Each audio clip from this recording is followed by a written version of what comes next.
Hello, everybody. Hello, everybody, and welcome to our live studio show here on MXGPTV.com with me, Paul Malin, and Lisa Leyland. We are here, round 7 of the FIA Motocross World Championship, the Liqui Moly MXGP of Germany in Teuschenthal.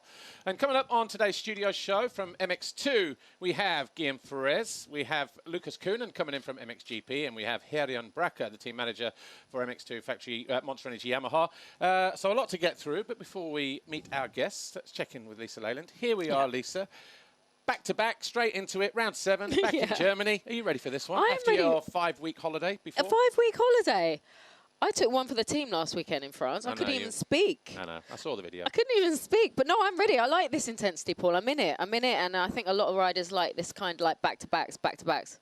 Yeah? I'll remind you of that at the end of September then. Yeah, exactly that. In Australia. Should we crack on with the show? Let's do it. Should we meet our first guest? Guillem Farres joins us now, Triumph Racing MX2 factory team, and good to have him here. Of course, fresh off of his French Grand Prix victory 1 weekend ago. Guillem, good to see you. And before we start, I'm just going to go, hello, my son. Hello, hello my son. Yeah, where's your microphone gone?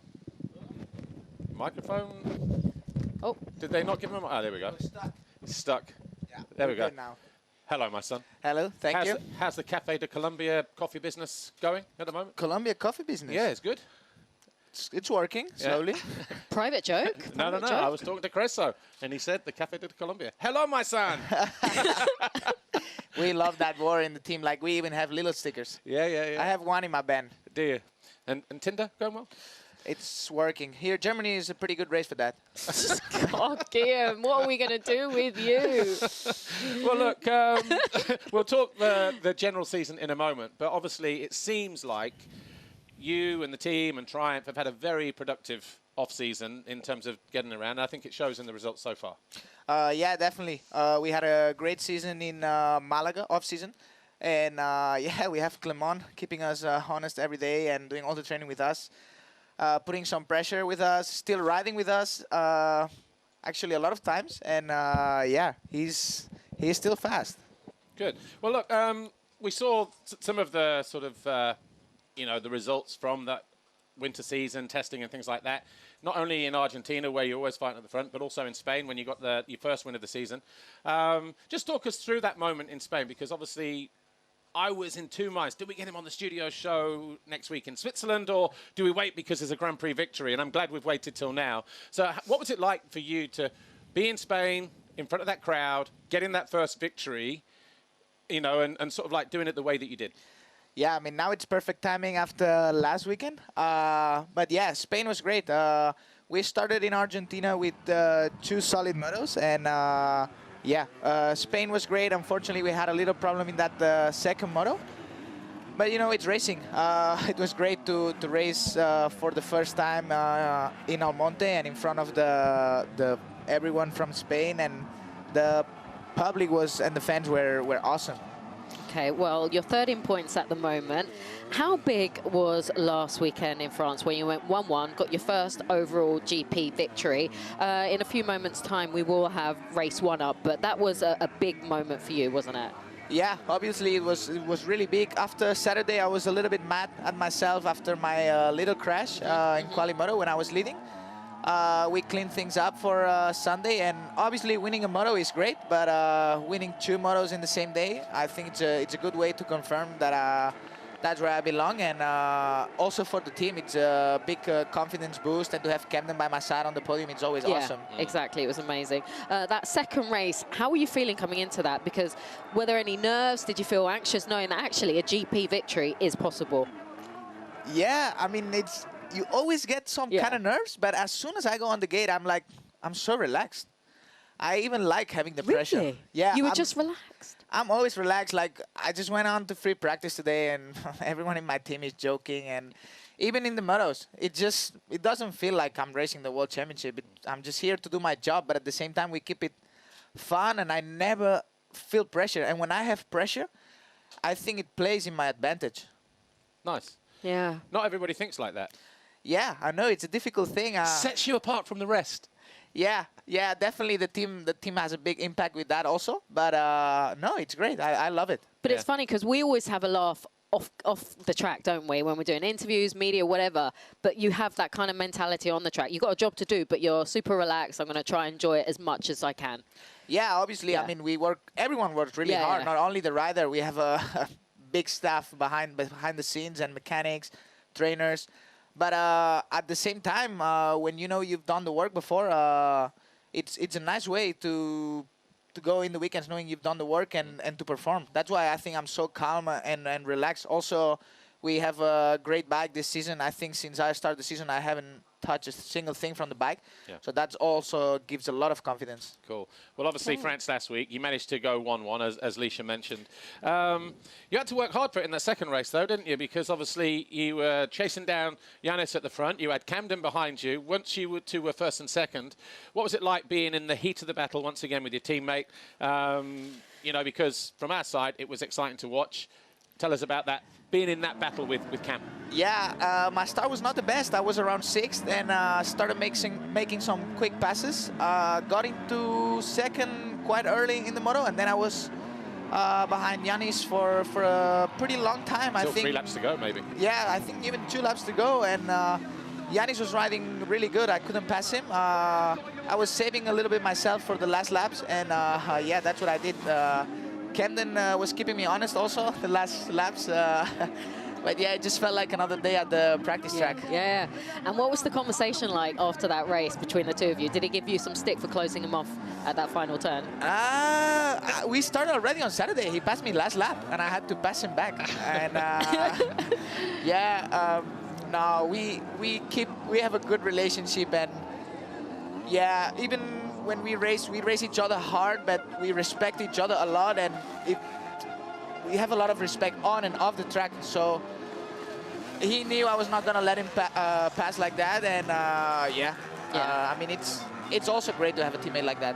Exactly. Well, it was a historic weekend, not just for you, but also for the team. 1-2, first time in the GP. What did that mean for you? What did that mean for the team as a whole? Because like you said, there's so many people in the background working towards these goals. For me, it's great, not just for myself, for the team, for mechanics, for Beans, for Thierry, for all this stuff. We have a lot of people that works behind the scenes, like I said before, and for me, just a way to reward them with all the work we do and the countless hours they work day and night, and for all the efforts. So yeah, it was great. The vibe is high always, even when we're not winning. So yeah, when you win, it's even better. It was also really nice. I had a lot of people from my town supporting, and they also cheer on the mechanics, and it was great. Cool. So nice. Well, look, Guillem, good job last weekend. Obviously, you're very much in the championship fight, third at the moment, just 20 points now off of the lead. All the best this weekend in Germany and for the rest of the season. And you never know, maybe we'll catch up with you again later on in the season. Thank you very much. No problem. Good to see you. All right, our second guest is in now, Lucas Coenen. Before we catch up with him, though, here's a little bit from behind the scenes on Behind the Gate. Of course, episode 6, Making the Break. We're going to check in with Noel Zanots. Enjoy this.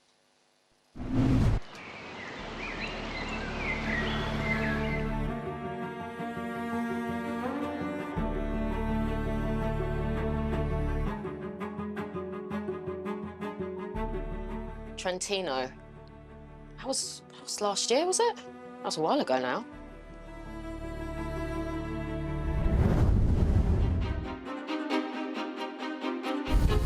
Before the break, the MXGP World Championship finished the first quarter of the season at one of the most spectacular venues on the calendar. And as always, the MXGP of Trentino just delivered the most incredible atmosphere under the most beautiful setting. And it's something very special about that unique environment that just really helped to inspire the riders to up their game, which was a perfect way to head into the mini break.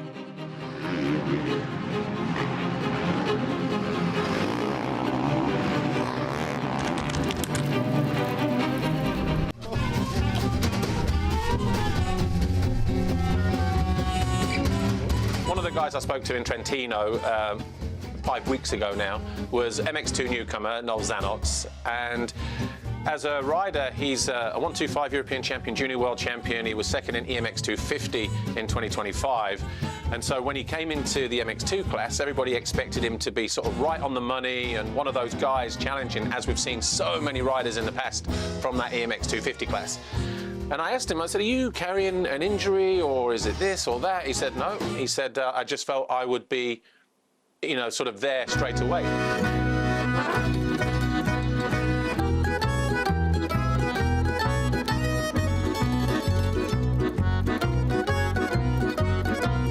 So you are enjoying it or not? Really good. Really nice?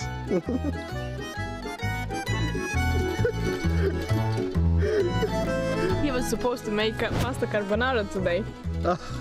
I know how to make it on the good way, the Italian way. She did, actually when we met, she just straight up cooked for me a carbonara, but you cannot call it a carbonara because she put the whipped cream in it. And that's not the carbonara. Sweet cream, heavy cream. A heavy cream.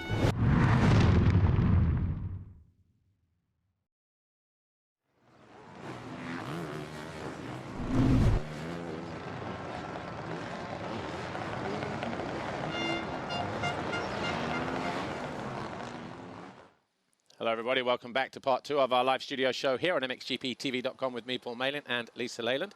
Our second guest joins us now, Lucas Coenen, Red Bull KTM Factory Racing.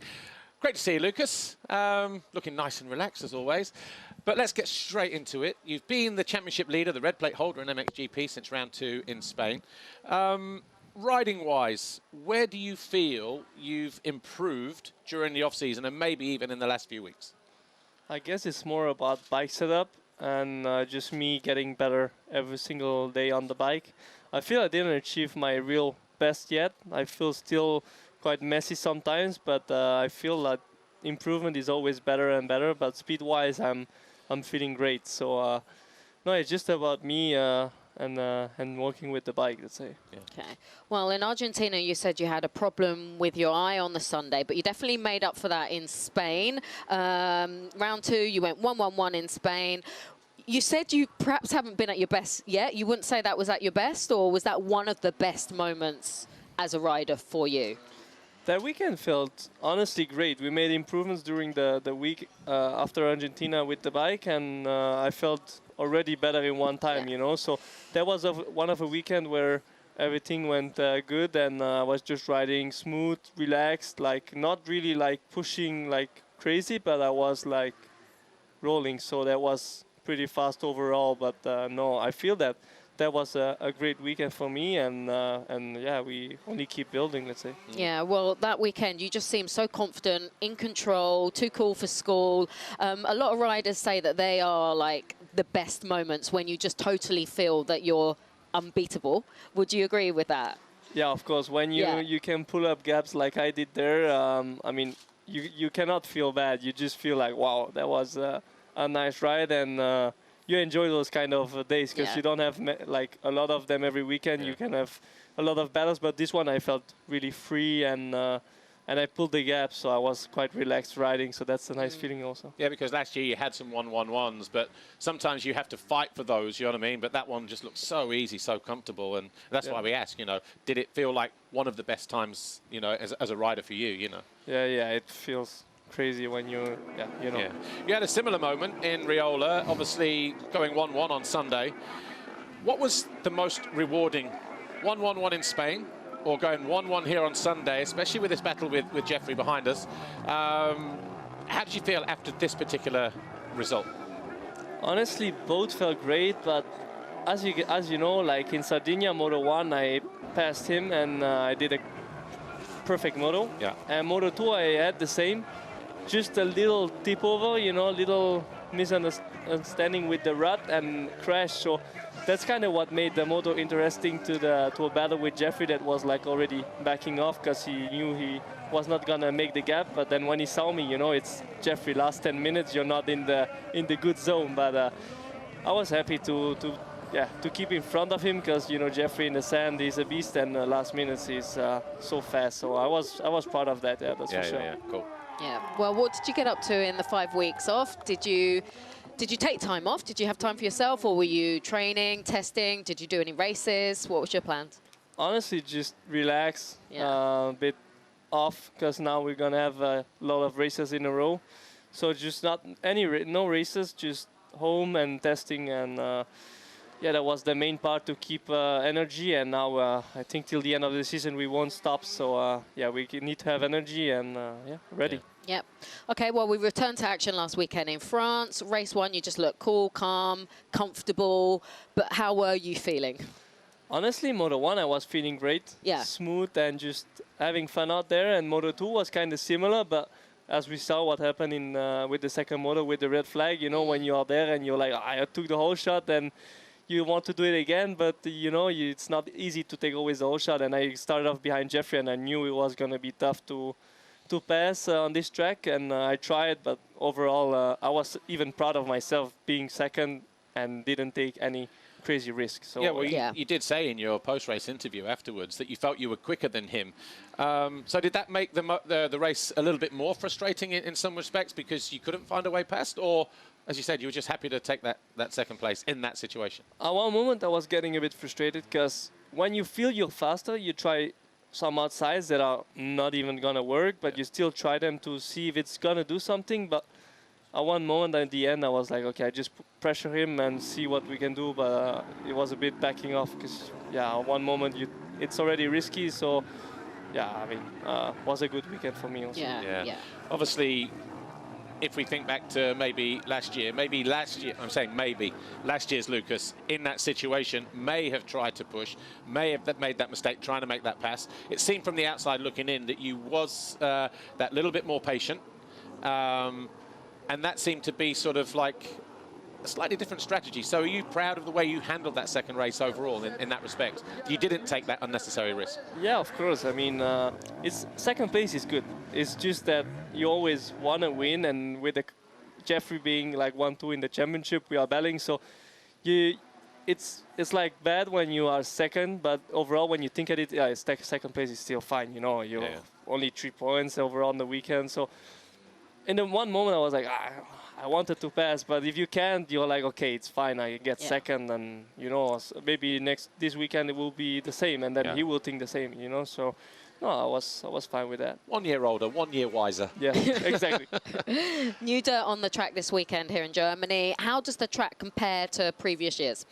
Honestly, I was surprised because when I was watching in the warm-ups of the 250s, it looks quite hard, and when we went down was like really soft and like unpredictable, you know. The bike was soaking down, and I was surprised how it was. So it was quite ruddy, and I think later on will be really technical, maybe even more technical than in the past, because the dirt is catching you quickly, you know. So no, I think it's good what they did, and the layout like that. Also after the finish, the little dragon back, it's nice what they did. So yeah. Have you had to change the bike setup slightly? Because normally 1 year to the next, when the track stays the same, the dirt stays the same, especially here, you come with some data, you know, and you only maybe fine tune a little bit. But you just said it feels a little bit different. So when you went out in the first laps of free practice, did you think, oh, hang on, we need to make some slightly more changes than we normally would because of the new dirt? Because maybe the braking bumps are arriving in a different place, or you know what I mean, or not really? Not really. I feel my setup is quite fitting with every track now, but it's more about, you know, fork height or those things to see how it is. Because when it's hard pack, you wear the right high with the forks to corner on the tight corners. But no, it's not really a big change. I quite adapt. If I find something I like, small, like with the fork, and then I would just adapt on it and just do the weekend like that without changing. So yeah. Cool. And just really, really quickly, can't mention being here with one twin, not mention the other one. Sasha's doing all right, isn't he? Yeah, he's doing good. You know, solid season so far. Yeah, I mean, he's doing really good compared to last year. He made big steps. Still, sometimes I get a bit mad with him, you know, because I want him to be like, he's throwing sometimes some little things away, and I mean, I know him, I know what he's struggling with sometimes, so he can only learn. So if he makes those mistakes, it happens so quick that at that speed it's like a millisecond, you know. So no, I feel that he's improving, and I try to get some tips from me, but sometimes I'm also not the best. But we try to help each other, you know, on every base, and I feel that it's helping each other, and the results are showing quite good. So yeah. Cool. Well, look, Lucas, we are out of time. Thanks for stopping by. leading the championship at the moment. Have a good one this weekend. Thank And yeah, like we said to our previous guest, Guillem, maybe we'll see you a little bit later on in the season as well. Thank you. Enjoy this weekend. Right, our third guest is ready, waiting in the wings. But before we catch up with Herjan Brakke, here's another little clip from episode 6, Making the Break. This time we're catching up with Mattia Guadagnini. Enjoy.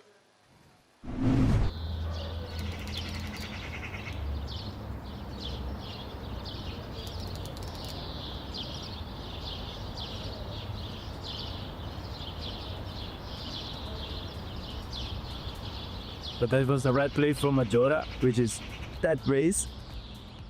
Also, this is the second GP and last that I won. And went a little bit up and down. We're still here fighting.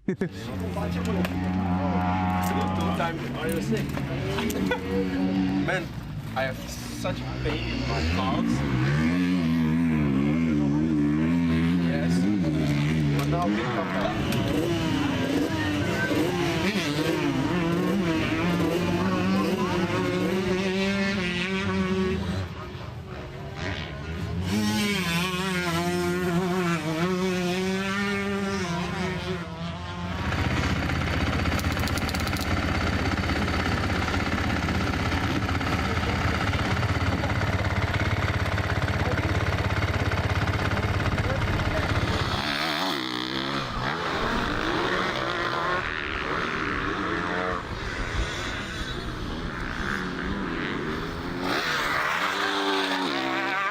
What do you expected from the MXGP of Trentino? Yeah, I mean, we don't have so much time when between 2 race weekends, so I basically normally train just 1 day on the bike, then 1 day in the gym, and then some cycling and some running. So yeah, the goal is to have a 1 day, but really good work. Try to put in the work, and like today, the feeling was to find the track, which is in similar condition to Trentino. Which was really good today, many ruts, like hard packs. So the goal was just to get the feeling back from the sand of Riola and do some training. Didn't have so many hours on the bike lately because I had some physical problems. So I need to kind of get back in the race fitness and with the speed and especially with the train. So yeah, I can wait. It's gonna be like a crazy atmosphere. So I'm really looking forward for that.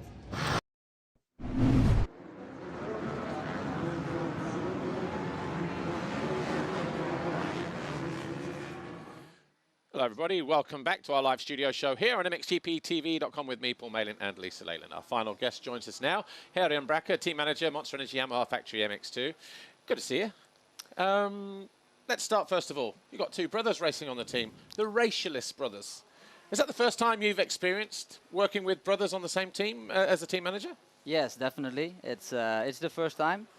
Okay, Carlos we knew already for a bit, let's say, but Jan is not. Now they are together, and I have to say it's really nice. It's different than having 2 They are still competitors, but it's different, and it's cool. 2 completely different personalities. One is outgoing, very talkative, and the other is Carlos. yeah, almost. Yeah. He's very proud of that joke. I am. That's quite funny for Paul. It is, because that's a good one. It wasn't the obvious, you know what I mean? Yeah. But seriously though, what is it like managing both of them with those personalities? Because we do have one who's more outgoing. You've got Killer, who is very, don't want to smile, don't look at me, you know. How is that?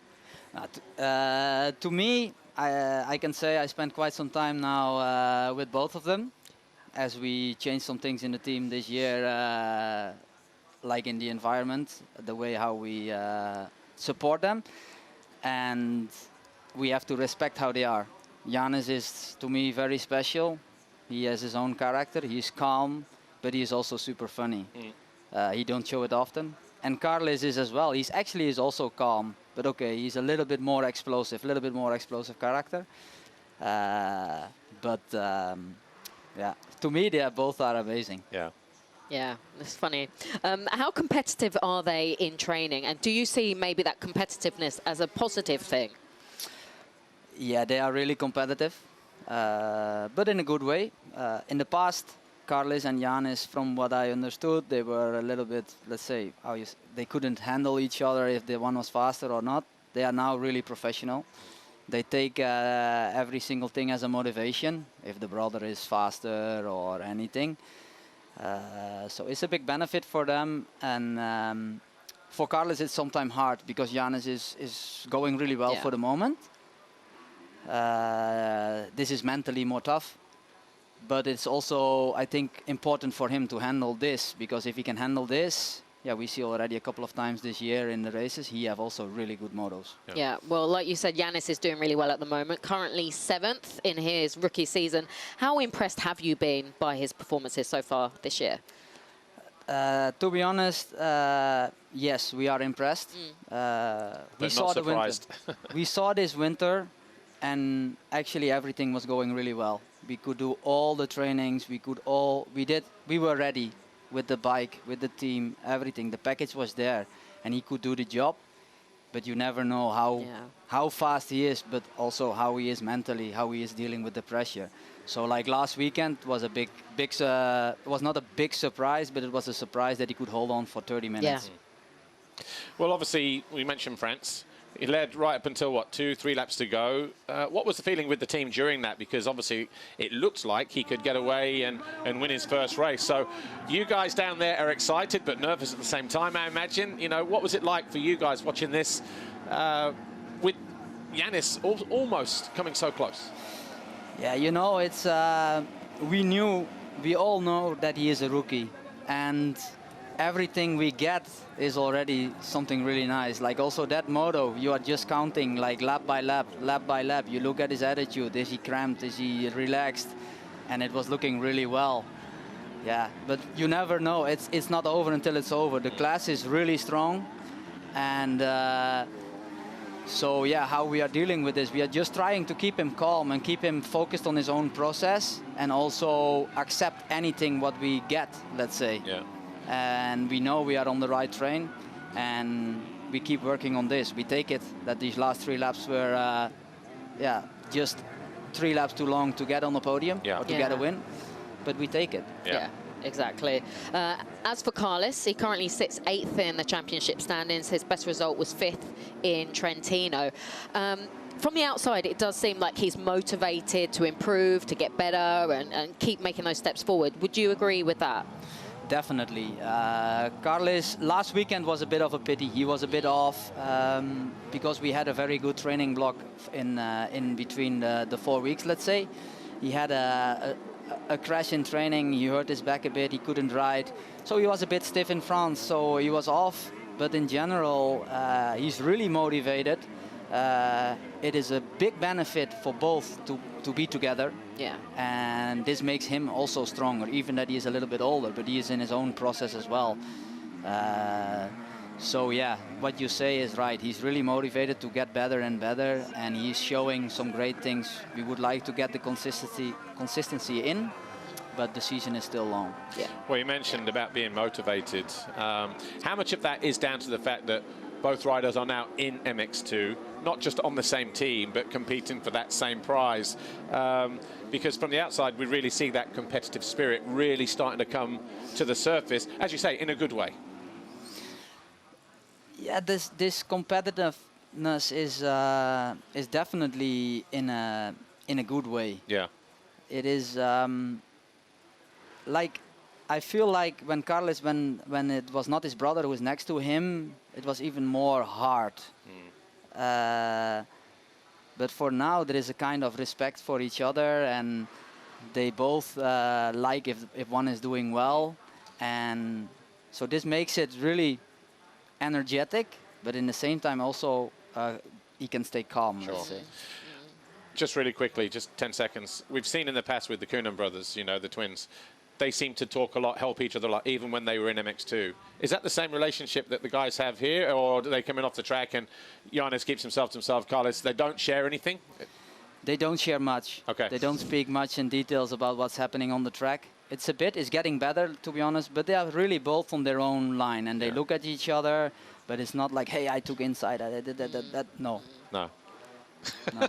Which is understandable. They Yes. both want to do well. Yes. Cool. Well, look, Herjan Brakke, thanks for joining us. We are out of time, but great to see the guys performing well and the team doing well as well. So, you know, and all the best this weekend and for the rest of the season. Thanks Thank for you. stopping by. Can I say one more thing? One more thing.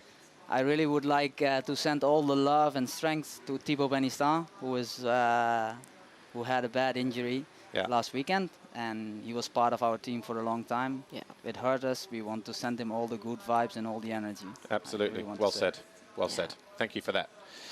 Well, we are out of time, but coming up on MXGP TV today, we are back live 1:35 with the MX2 time practice, then straight into MXGP time practice. We've got WMX back on the calendar as well this weekend, round 2 for their first race. We've got EMX 250 back, and then of course the qualifying races MX2 and MXGP at the end of the weekend as well, at the end of the day, and then obviously everything live tomorrow as well. But that's it from me, from Lisa.